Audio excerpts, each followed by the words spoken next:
Hello, Poisonees. A quick note before you listen to this week's episode. This week you may notice that there is a slight bit of distortion on my audio. It's nothing horrendous, hopefully you'll agree. It just may sound in some places like she's double-tracked to the eagle-eared listeners. Normally we would have time to clean up this audio, but we weren't able to this week without risking the episode being late, and we don't like to keep our fans waiting. The episode is still great, and we hope you'll enjoy it.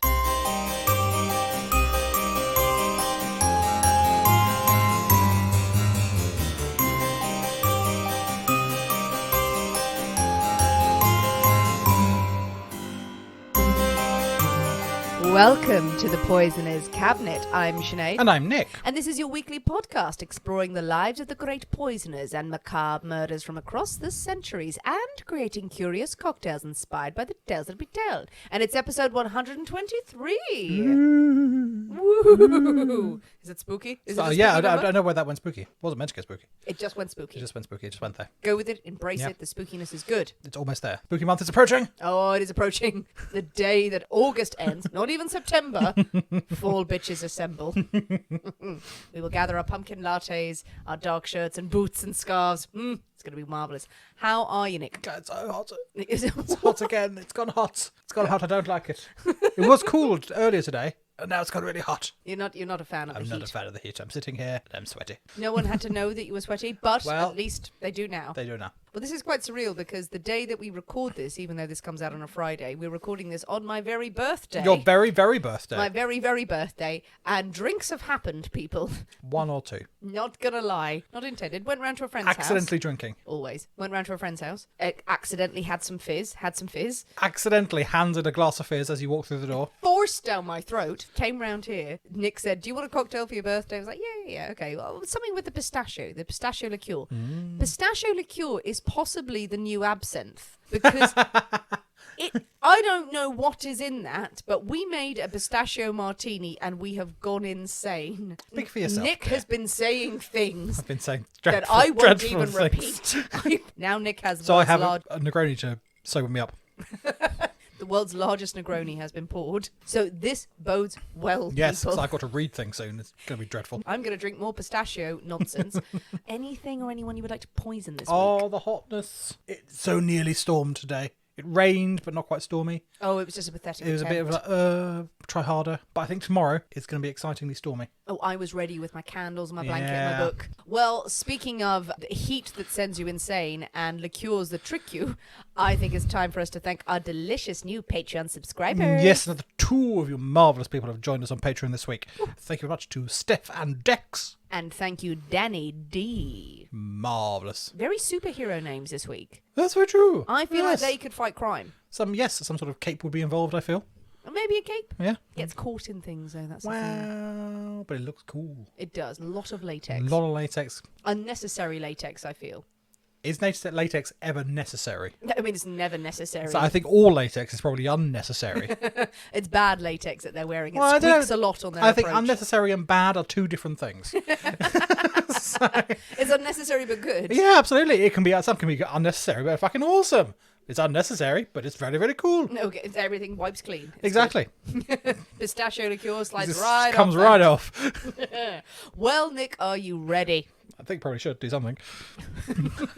to drink cocktails and talk about poison? Yay! Or No, I want cocktails. we could drink poison and talk with our dying breaths about cocktails. Not today. Not today. Nick's already well into his Negroni. It is the largest Negroni in the world. I thought you were joking in No, the kitchen while no. you were cackling insanely. I got carried away with my measures. Pistachio Martinis, the way to go. Came from the most questionable website in the world. It was curious, but no, it worked. It works. It's just vodka, pistachio, and we chocolate. used the creme de cacao blanc. Yeah. The recipe called for white chocolate liqueur. Yeah, I think that's me too sweat. No, we're not basic white bitches in this house. The quantities that they gay. They must be, because the quantities suited 2 drinks perfectly. Yeah. So I'm assuming they were for 2, not for like a pint of Pistachio Martini. No, in the essay that was written, it's one of those websites where they write an essay and then you vaguely get the ingredients. It was pour into a glass, probably a pint glass. Yeah, that would be a pint glass. Yeah, so that's basic white bitch level, which I can respect, actually, because that's delicious. Okay, we're going to go with the first option. Hooray, hooray, hooray. It is Nick's story this week, but we can't possibly have a Nick's story without a cocktail in hand. As you know, dear listeners, every week we choose a secret ingredient that is inspired by the tale that we tell, and it will flavour our cocktail of the week. Nick's story. Yeah. Nick's pick. Yeah. And the secret ingredient. Well, the secret ingredient, we have some sexy times.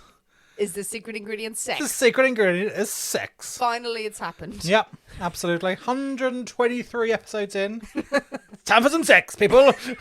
This is the thing that gets us banned from Instagram. Sex.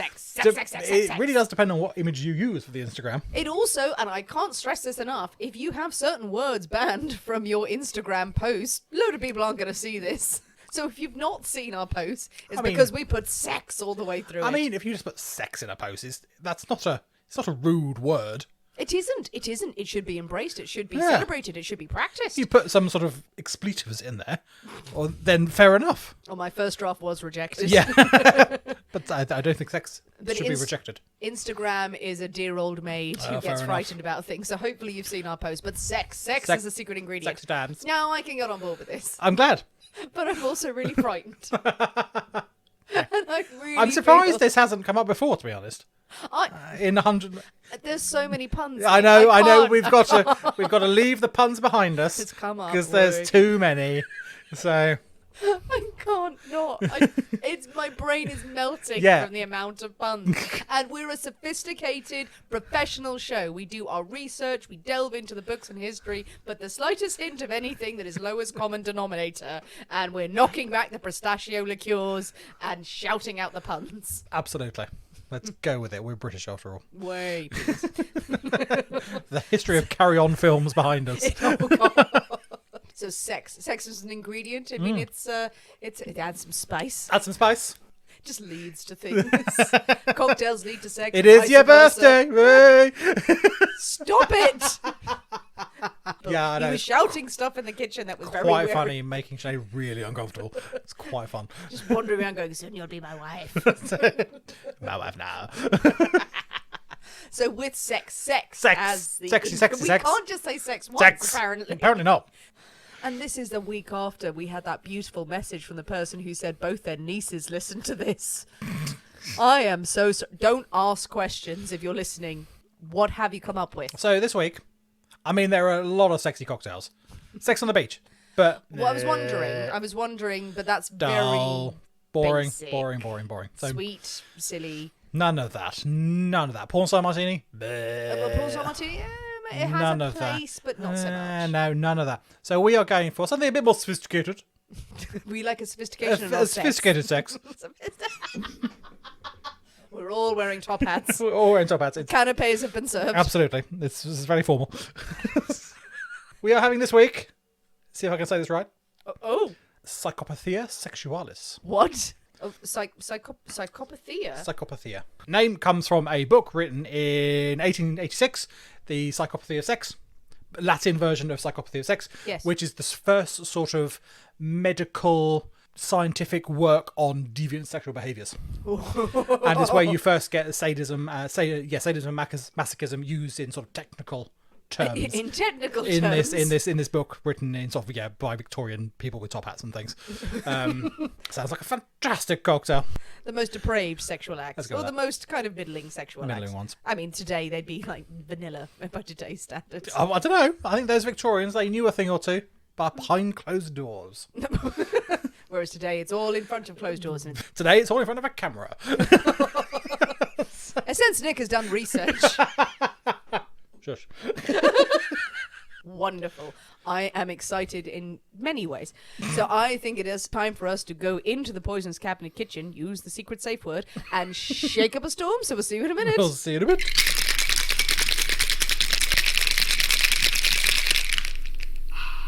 And we're back. Hello. So Nick, the... Psychopathia sexualis. Oh, now you've perfected it. Yeah, I was practicing. Now, I don't know whether or not I should be lying down on some sort of chaise longue for this. Very possibly, but we don't have one. All of my secrets while I drink this, but it's a brownish drink, Brownish. which is good. We have not had a brownish drink in a while. This is true. And we like a brown drink. Yep. Good clarity in the glass. Good clarity, like a fine diamond or a topaz.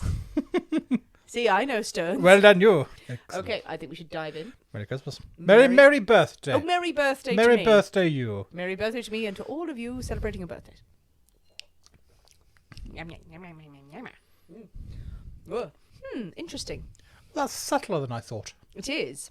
Oh, I was expecting something a lot more punchy Yeah. than that, but it is not unpleasant. It's got a winey kind of taste to it. I don't know. I don't think you've got wine in it, but it's got a vermouth in it, has it? It has got a vermouth in it. got a I'll give you that. right. It's very gentle. I prefer something a bit more. I was hoping something a bit more oomph behind it. It's a metaphor for all manner of things, isn't it? It's yes. Some people like something gentle and that's subtle on the tongue. Others like something a little bit more bold. Bold, yes. That's not afraid to take hold of the taste buds. But yeah, a bit disappointed. And absolutely, I will drink it. To be fair, apart from the vermouth taste, I really don't know what's going on there. Yeah. So what's going on there? We have some gin. We have some sherry. Oh, sherry. A bit of sherry going on there. Oh, that's where the wininess. We also have some dry vermouth. I can imagine. We have some sweet vermouth. Okay.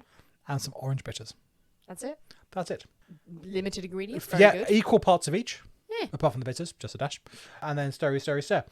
What I think hasn't helped is that because of our general drunkenness beforehand, the ice has been out in the kitchen for some time. So I think the ice is slightly melty, probably more dilution in there than would ordinarily be expected. It's a very good point for people. Again, it's, cocktail class 101. I would not have thought of that. But we take our ice out of the freezer, we put it in a nice ice bucket, and we think that's absolutely fine.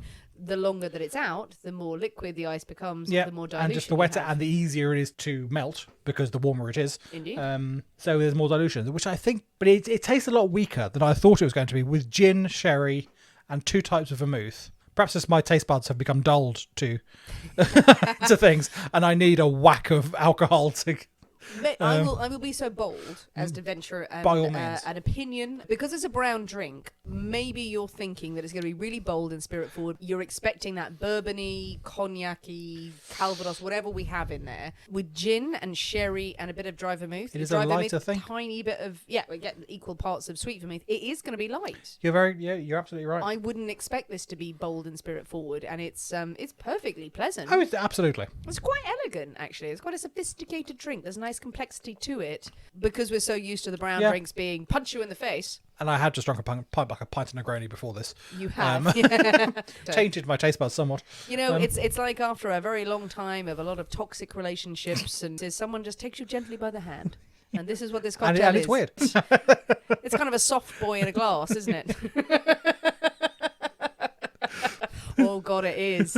Ooh. I don't mind it. No, it's not unpleasant. It's not what I was hoping for. For such a bold name as well. Well, yeah. For a book named after sexual deviancy. Well, with our psychologically disturbing sexual cocktails that aren't that disturbing, really, in hand, we wander down the street. Is it time for a story, Nick? It is certainly time for a story. And a damn sexist story it is. You've really set this up. I really have. Okay. So I apologise now. I'm poised. So today we have the story of Alice Silverthorne. Rich, beautiful, glamorous, even more rich. Ultimate party girl. Now, Alice is born in 1899. So grew up in the roaring 20s. A fantastic time. She grew up in Chicago, surrounded by incredible wealth and opulence. Only child of a hugely wealthy dynasty in America. But despite her privilege, she, of course, had a difficult and troubled upbringing. Oh, dear.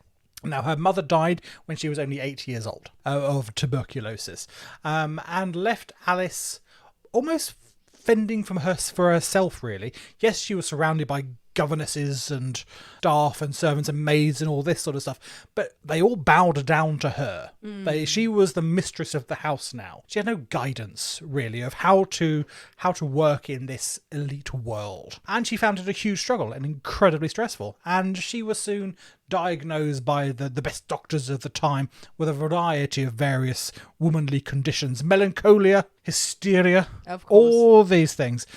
Possibly today we may go down a sort of slightly bipolar sort of route potentially, but at the time she was just a very upset, unhappy young girl. You might think at this time her father may have been a fairly distant character, or very strict, as was often the case, who relied on governesses and such like to raise his daughter, but Alice's father, William, was quite the odd character, and he certainly didn't do what was expected or like to do what was expected. He encouraged his now sort of teenage daughter to go out into the Chicago's wild party scene, go and blow off steam, have some fun, live your life. She's early teens at this point. I'm leaning towards not good parenting. Not good parenting, absolutely. More of a friend than a parent. And that's what it you want. It never works, does it? Not never. Being a cool dad. Yeah, absolutely. And he would often be seen accompanying his daughter to all these grand parties and nightclubs and events and things like that.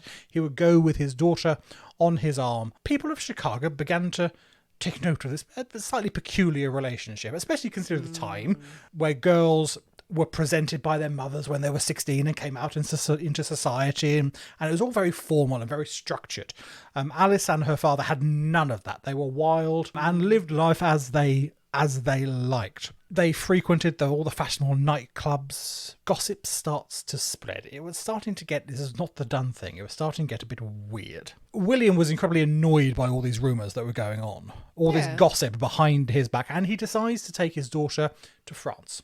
They're going to get away from it all. They're going to go to the French Riviera. Lovely. And with the anonymity of a foreign country, he lavishes every luxury on his daughter. Now, there is a bit of a split in thinking about their relationship. Yeah, I was about to ask. Yeah. So there are two trains of thought. A lot of people believe that there was this man who has been devastated by the loss of his wife. His daughter is his only connection, and he will do anything and everything to make her happy, to give her exactly what she wants. She is his princess. And he gives in entirely to whatever she wants. Okay. Absolutely. He'll do anything to make her happy. Other people, though, have been less generous in their interpretations, in their assessment of their relationship, and say that William had rather unfatherly designs on his daughter. We have no idea. We do not know one way or the other which is true. Alice certainly never said if anything untoward occurred or anything like that, but there were certainly rumours at the time. Either way, it's not a good parental relationship. It's not a good parental relationship. As fun as it Absolutely. sounds. So there are no boundaries whatsoever. And Alice, because of this lack of boundaries, she is moving from a charmingly confident young woman to an outright arrogant woman full of entitlement, really, and she can get what she wants. She just click her fingers and daddy will pay for it. On one occasion, after they are settled in France, she decides that she wants to get a pet. She's lonely in the house. She wants to get a nice little pet to keep her company. Yes, dear, of course, whatever you want, get whatever you want. And Alice takes to promenading down the fashionable streets with a black panther on a leash. Yes. So yeah, it's quite the look. I mean, it's not a healthy relationship, but 100% give me a Black Panther on a leash. That's quite cruel. But it's just for the look. Just Absolutely. once. Just once. That must be terrifying. Oh, I mean, absolutely. The population were there were fucking freaking out. Running away. This wild animal has been imported from God knows where. Yeah, and she's just got it on a ribbon. Yeah, something. exactly. So assuming there were snipers in trees and everything, making sure he didn't go mad or whatever. But the shaggy was drugged. The panther's drugged and she drank it. Look, this is my pet. Let's keep it quiet. It's on a wheeled trolley or something. So. The servant's carrying it like, meow. Who knows? Perhaps it was a servant in a big costume. Who can... Daddy in the costume. It got really weird. I hadn't considered that, but that would be weird. Now, at the age of 20, she decides she needs to move away from her father's shadow, her father's umbrella, and she moves to Paris. Glamorous, lovely Paris. Paris. And she finds herself at the centre of Parisian society. Here is a woman who knew how to have fun. She knocked back absinthe cocktails. Whey. Could have had absinthe as an ingredient. Where's the fun in that? And also, where's the sanity in that? And she has no qualms about taking men to her bed and kicking them out the next morning. Good for her. Absolutely not a bother at all. At one such party, she met Count Frederick de Janzé. Now, Frederick was a race car driver. Ooh. Very fancy in the 20s. And he is well known at all the parties and things like that. And Alice is smitten with this dashing young man. And Frederick can't believe his luck. There's this confident, sexually aggressive woman. He's having a grand time. Yeah. After only 3 weeks, the pair are married. Of course. To much consternation of the Count's family. But they are married nonetheless. Now, the gloss soon wears off for the newlyweds, really. There has been a whirlwind of parties, more parties. It eventually subsides. And they actually have to have a conversation. And they find they don't really have that much in common. For Alice, the marriage becomes a huge disappointment. Behind closed doors, life with Frederick, it lacks the spark and the excitement that it does out on the party scene. There is a lack of sexual chemistry. At home, he's not really that sort of masculine character that he portrays out and about, and she's very disappointed by all of this. But domesticity. Yeah. Is a little boring. Yeah, exactly. Now she's realised she's married, she's supposed to have kids, she's got to be a mother. The couple do, in fact, go on to have 2 children, 2 daughters. But as soon as they are 2-3 years old, they are sent to live in Normandy. Then they are raised by governesses in one of the Count's family's estates. Does not have a maternal bone in her body, possibly because of the way she was raised herself. At yet another fancy party, Alice and Frederick meet Jocelyn Hay, the 22nd Earl of Errol, and his wife Edina, the Countess of Errol. Good names. Now, the Earl is in Paris on diplomatic business. He usually lives in Kenya, which at the time was part of the British Empire, and he and Edina regale Alice and Frederick with tales of their life of luxury, the pleasures of colonial life in Kenya. And Frederick, realising that his marriage needs a bit of a boost, a bit of excitement, accepts an invitation from the Earl to go and join them in Kenya for 3 months. They'll go and be their guests for 3 months. And Alice leaps at the chance. This opportunity to travel to these foreign, exciting places. When Frederick and Alice arrive in Kenya, they are whisked off to the Earl's home in the small little enclave known as Happy Valley.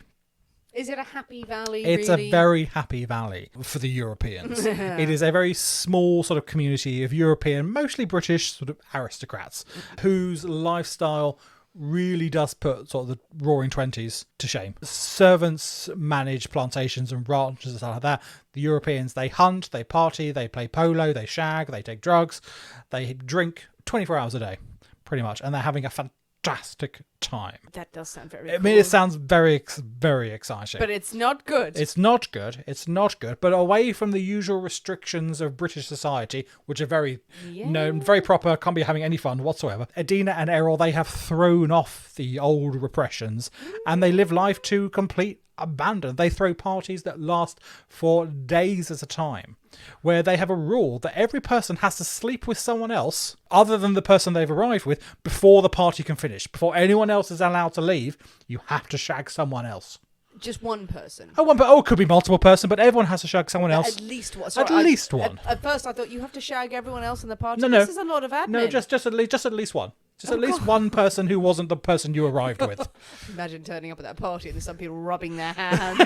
And before that happens, no one else can go. No one else can go. What are they going to do? Well, they have to just crack on. That's why these things might last for days. But you get pissed. You're on drugs. Cocaine piled high. Everyone's happy. Oh no, we have to do more sex. One stick in the mud who's ruining it for everyone. We've been shagging for 4 days. We just want to go home. Just want to go home. No, another chamomile tea for me, thanks. Bob, you're not coming again. No one likes me. Seriously, everyone likes you right now. The host, the Earl, he is a dashingly handsome man. He spends much of his time and energy either playing polo, out riding his horses, or seducing women. Those are his two main pastimes, really. His 2 jobs. Those 2 jobs, playing polo, seducing women. If they are married women, all the better. Oh. Really, yeah. all the better. I mean, Absolutely. it's a part-time job. I mean, but it's a job. It's a job, absolutely. Got to be done. Someone's got to do it. We're hard work. Yeah, and the Earl, he was up for the challenge. It has to be said. Now, their hostess, the Earl's wife, she is just as carefree as her husband. Now, she falls pregnant not long after their return to Kenya, presumably by the Earl, but we don't know. So she can't get too carried away at the parties. But she continues her exhibitionist streak by inviting her house guests to watch her take her daily baths. Come and watch. What? What? While I have a bath and scrub myself clean. What? You're not having an actual bath. No, exactly. You're in the bath with a bottle of champagne and rubbing yourself with various things. Precisely. You're not getting in between the toes with the loofah there, exactly. are you? No. Shaving bits that no one should see. I think they're more exciting baths than that. No. They're more... Come in and watch me bathe. I'm going to watch Netflix and smoke. So soon Alice and Frederick, they are full-blown members of the Happy Valley set. Alice begins an intense affair with the Earl. And Frederick, he's just very much being invited to parties. He's having a lovely time. Lovely time. He doesn't care whose parties he's going to. He's going to have some fun. Now, as Alice settles into her new lifestyle, she quickly develops a bit of a reputation amongst the Happy Valley, but not only for her beauty, her stunning beauty, but she is darkly sarcastic. Her wit is very dark humour. She has wild mood swings, which some people find a bit scary. And also the crazy games that she devises for these parties. One of her favourite after-dinner games, in fact, involved male guests... Right. Sticking various body parts through a sheet. I'll leave you to imagine which various? No, just the one particular body part. Just say it's the one. It's just the one body part. They stick their knob through a sheet, and the women there get to vote on their favourite. The women who get to watch get to go, oh yes, number 3, 10 points for you. Number 2, oh fuck, that's my husband. Oh shit. So they have a great time at these parties, judging the willies. Fun for all the family. Okay, that's brilliant. They're getting the guys to do that. Yeah. And the sheet manufacturing as well. But you can see there's some servant holding a sheet up, isn't there? Some guy going, I'm going to need definitely a bigger hole than that. No, you're not, mate. No, you're not, mate. No, you're not. The end of the 3 months fast approaches. Frederick is now looking forward to returning to Paris. He's had a fantastic time. It's been very jolly, but he wants to get back to real life. His life in Paris, his racing cars. He's got 2 daughters in France as well that he might like to see at some point. Alice is not so keen on returning. No. She's having a great time. She's having a fantastic time. She's really found her niche. But Frederick does manage to drag her back to Paris, and she is miserable. She's utterly miserable. In Kenya, she had blossomed into this outgoing, crazy party person, having a fantastic time. Now she refuses to leave the house. She falls into a deep depression. And getting increasingly worried about his wife, Frederick begrudgingly agrees to return to Kenya. If this is going to make you happy, if this is really what you want, we will return. And they do. And he buys a property out there in Happy Valley so they can stay there as long as she likes. Yeah. Alice is instantly reborn and quickly slips back into the hedonistic lifestyle. And she rekindles her affair with the Earl. Frederick is done with that side of things. He's not so bothered about all the sex parties and all this sort of stuff. He's contented to go and out into the wildlife and shoot some lions. He's not worried about the shagging anymore. He's going to go and stalk some wild animals. Around a year after her return to Happy Valley, her life has turned entirely upside down. Oh. The 26-year-old Raymond Trafford, the youngest son of a British baronet, has arrived. He's decided to try his hand at big game hunting and farming in Africa, and he has arrived in Happy Valley, leaving a trail of broken hearts across Europe on his way over. He is quite the cad, quite the dashing young man who likes to break hearts as he goes. The customs officer at Calais was absolutely shattered by him. Here's your passport, sir. Don't open your heart, Pierre. Don't do it again. Alice falls wildly in love with Raymond. She is still married to Frederick at this point, but Frederick's not that important. Forget about him. And she frequently and loudly bemoans the fact that she's already married. She wants to start her life all over again. It would be so much better if she hadn't married Frederick. Raymond is the one for her.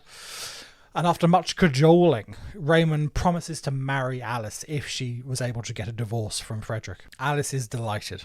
that he has agreed to marry her if she can do it, and she makes it her mission to get a divorce. The trio, Frederick, Alice and Raymond, return to Paris, and Frederick is increasingly tired of his wife's goings on, and he refers to his marriage as the infernal triangle. in his writings, in his letters. Infernal triangle. The affair. His wife and Raymond and him was the infernal triangle. I bet he referred to it once, and then the rest of the time going, "That slut bitch, I don't." Well, very possibly, but the infernal triangle, the one that's lived on in history, rather than that slut bitch. Yeah, got it right once, and then the rest of it going, "Fuckers, absolute bastards." Frederick's mother tries to persuade Alice against divorce. Can't she stay with Frederick just for the children's sake, just for the sake of the children? Though I do suspect that she was more concerned about the scandal a divorce would unleash rather than the sake of the children. Where are the bloody children? Where are the children, exactly. The mother-in-law even gives Alice a small flat in Paris where she can continue her affairs, but behind closed doors. Better there than in the open in hotels where it can be gossiped about. So she actively, not encourages, but facilitates Alice. Status and reputation is everything. Absolutely. And they do manage to keep everything under wraps for a short while. But Alice, she wants her divorce. She wants to marry Raymond. She's not really one for doing things quietly. No, apparently not. Apparently not. Loudly no. across Paris. And eventually the gossip and the rumours are doing more damage than a divorce would do. So Frederick says fine, and he files for divorce. Alice is at last free to marry her beloved Raymond. On the 25th of March 1927, Alice meets Raymond for lunch. They're going to plan their life together. They're going to plan the wedding, the children. It's going to be marvellous. Instead, he drops a bombshell. No. He can't marry her. Why? His Catholic family would disinherit him if he married a divorcee. Oh, God, he's a Catholic? Yep. No. He's Catholic, she's divorced. She's divorced. It ain't going to happen. It. And he likes their money. He is not going to risk being cut off. He is leaving on the evening train to return to England. The scandal. Alice is devastated. Oh, what a bastard. Sorry. You need to drop that shit into the conversation beforehand. You can't go through with a divorce without him saying something. Without him going, yeah, no, you go ahead. You go ahead. You go ahead. Oh, by the way. Oh, he's promised throughout this, I will marry you. Leave him, I will marry you. I What's will marry the gain? you. Is it just to keep her... I don't know, unless he just really... I mean, he's young. He's like 26, 27 at this point. And she seems to know it. And he just doesn't know until his parents go, you can't do this. And he's just gone, I can do what I'm like. I'm young and I'm rich and I'm the son of a baronet and things like that. And they've turned to him and said, if you do this, you're out. Yeah, that's it. That's it. And he's gone, oh, shit. Oh, but money... That evening, as a tearful Alice is waving a final farewell to the man that she loves at the train station, she pulls a revolver from her purse and fires at Raymond before turning the gun on herself. No. And I think there we have a quick break for the lovely cocktail or two. I think we need one.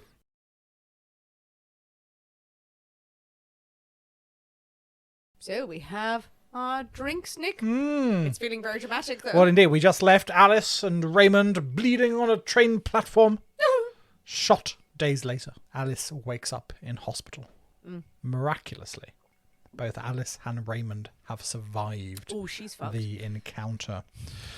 The police try to question Alice. Why has she done it? Why has she done such a thing? And every time she replies, I decided to shoot him just as the train was leaving. Why is my own secret. Don't ask me. Okay. She replies. Now, when Raymond is eventually well enough to be interviewed himself, he is quick to defend Alice, saying, when Madame attempted suicide, I tried to stop her and the revolver was accidentally discharged. A deplorable accident, he says, surely, but yet an accident. Okay. The papers love the drama. Oh my God, yes. Absolutely. The papers love the glamorous heiress pushed to the edge, a noble aristocrat defending the honour of the woman who had shot him. It was all very dramatic. Imagine being in the newsroom that day. It's like, oh, yum, yum, yum, yum, yum, yum, yum, yum, yum. Today is going to be a good day, It's going to be a good day. Righty, righty, typey, typey. There is huge public sympathy for the jilted and unlucky Alice when her story comes out. She also finds sympathy in the courtroom. She receives a 6-month suspended sentence. For attempted murder? For attempted murder. Now many are starting to see this as a magnificent crime of passion. Go free, and she walks free. Okay. I think Daddy's money may have had something to do with it, potentially. It does seem worryingly okay. But it is a crime of passion. It is just lovers and they're on the station and this was all just like caught up in the moment. Take away the romance. She tried to fucking kill someone. Yeah, but also the person she tried to kill is saying, no, she didn't try to kill me.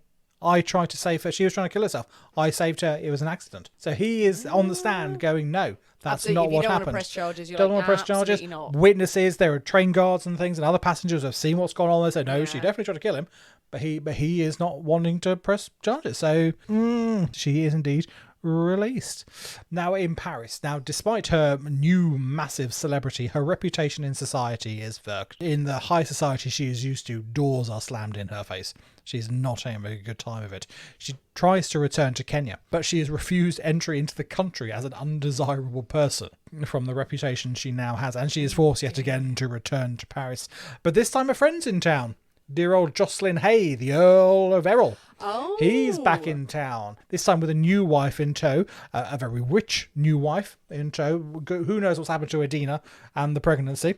Been left somewhere, but someone else is there. And Alice quickly resumes her affair with the dashing Earl. She is now free. She's free from Frederick, free from Raymond. Yes. Earl, I'm all yours. And when he returns to Kenya, he is able to use his connections to get her back into the country. And it is possible that Alice and the Earl would have continued their affair for years and years and years if it was not yet for another new arrival in Happy Valley. Oh. Who throws a cat amongst the pigeons. In November 1940, Sir Jock Delvis Broughton. What now? Sir Jock Delvis Broughton. You can say it in the same tone of voice. It doesn't make it any less weird. Yep. Sir Jock. Sir Jock? Sir Jock. Delvis. Broughton. Broughton. Broughton. Where's he from? I'm assuming England somewhere. Jock. Sounds very American. Sounds Scottish. Well, it could be Scottish. He's British. So he's of that peerage system. And his new wife, Diana, arrive in Happy Valley.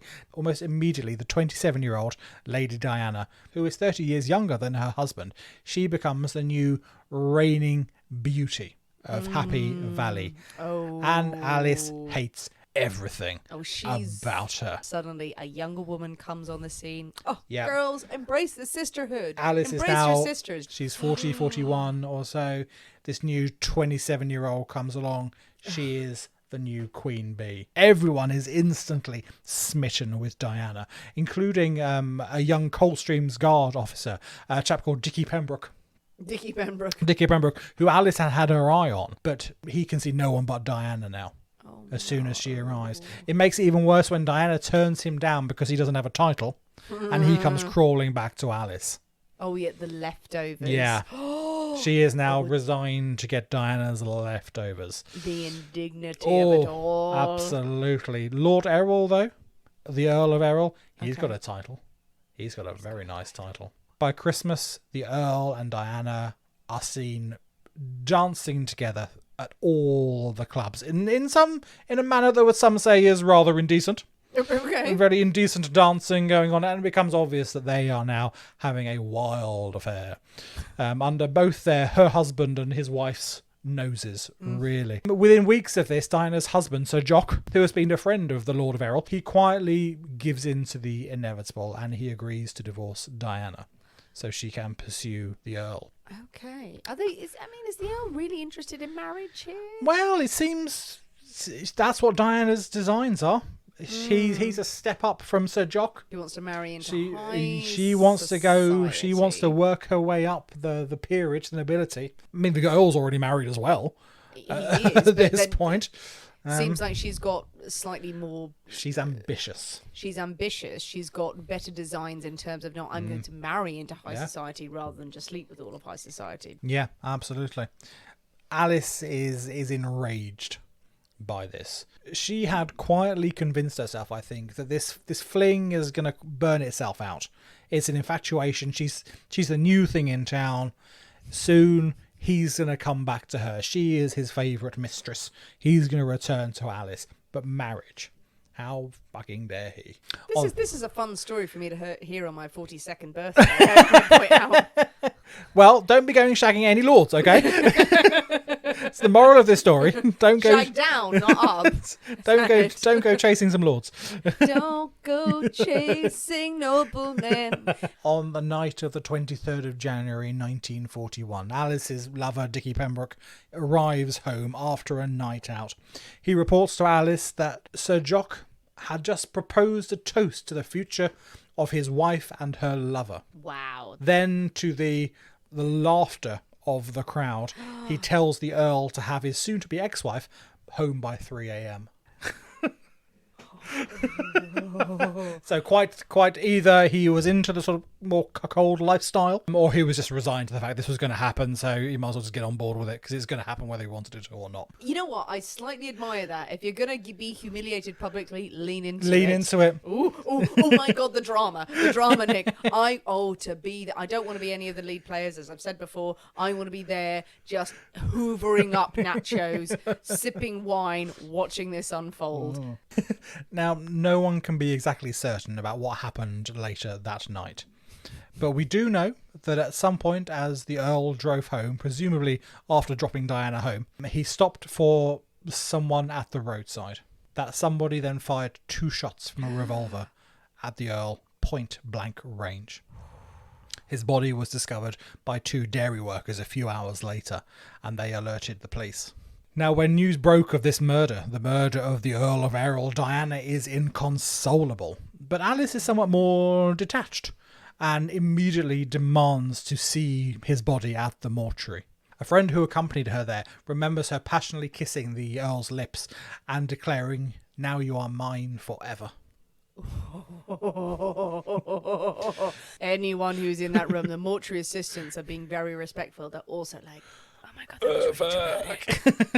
That was a really cool thing to say. The police begin picking through the rather complex and conjoined lives of the residents of Happy Valley. It's all sorts of spider diagrams going about who shagged who and everything. It's very complicated. The shagging thing is just a mess. It's just a mess. It's a child's drawing. It's a big spider web of like, oh fuck, who knows?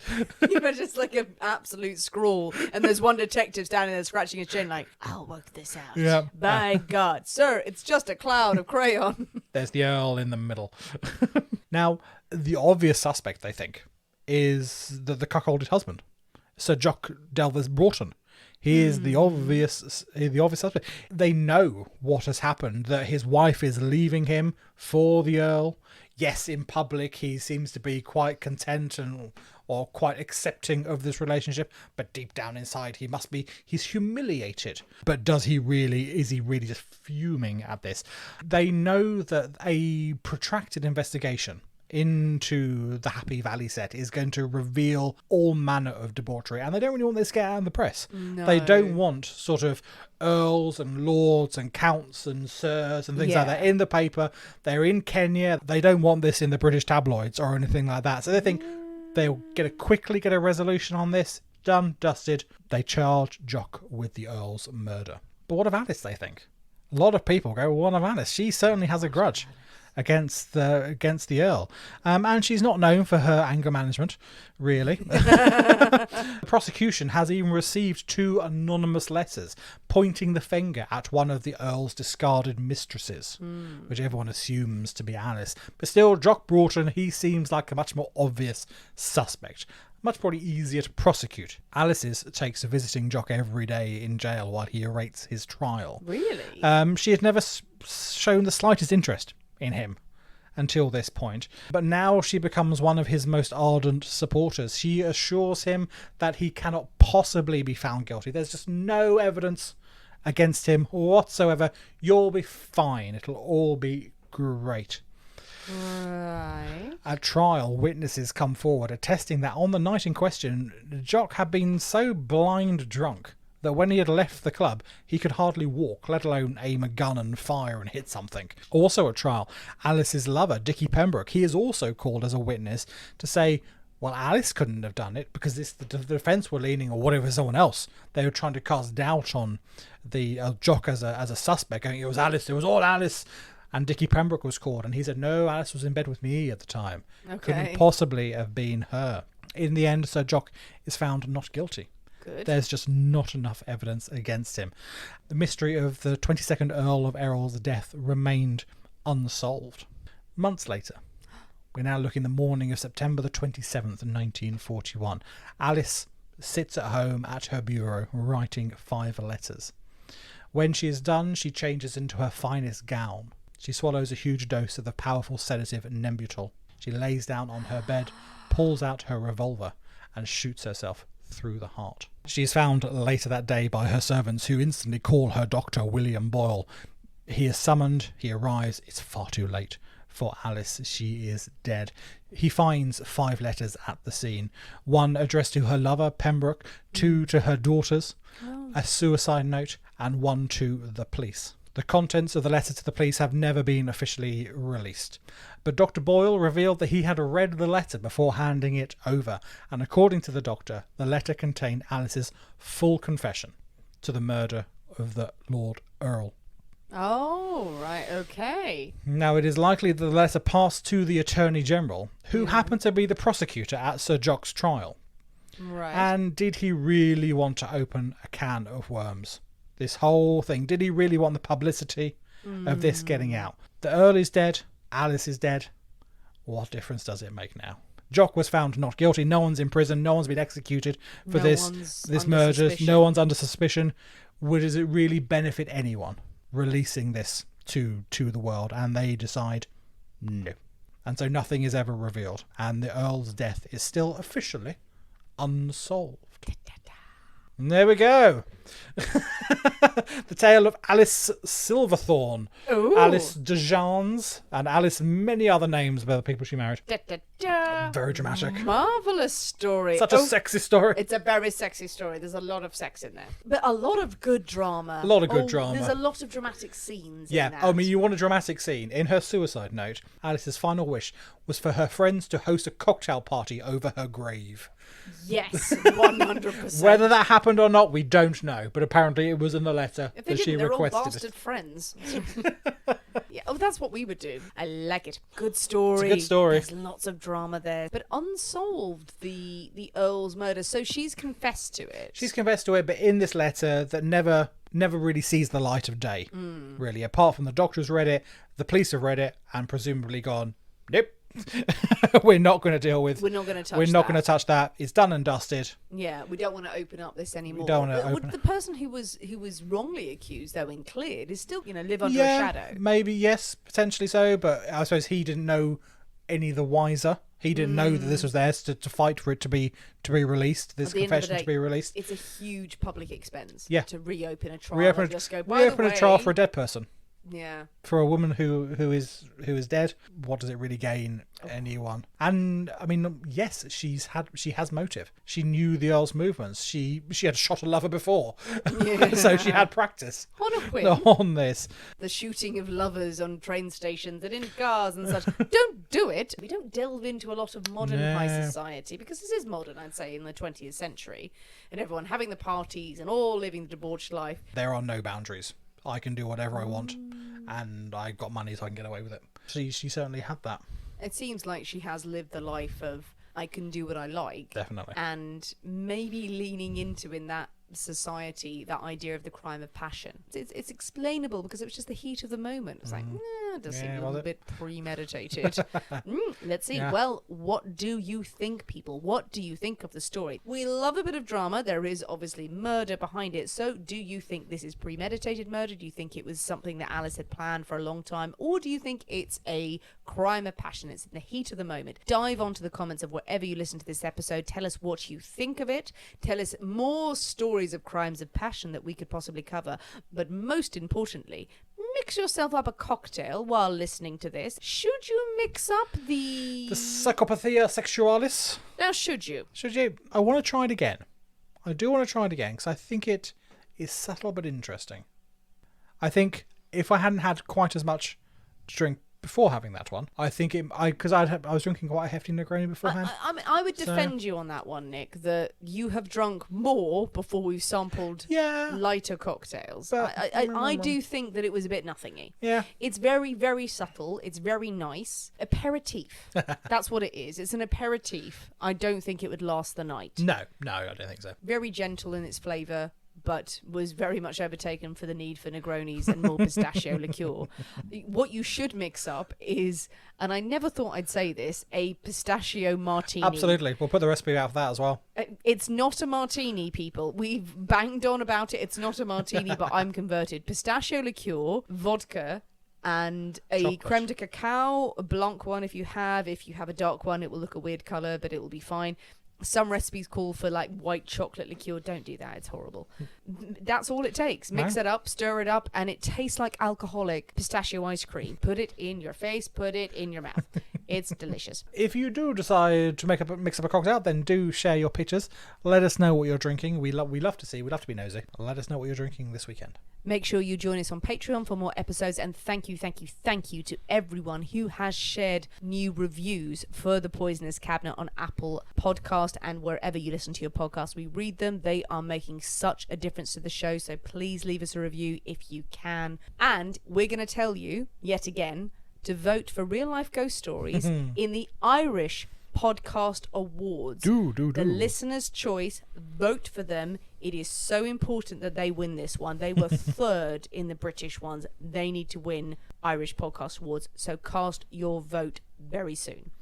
Thanks for listening, guys. We have been the people inside the Poisoner's Cabinet. We will see you next week. And remember, your loved ones are trying to kill you. Bye.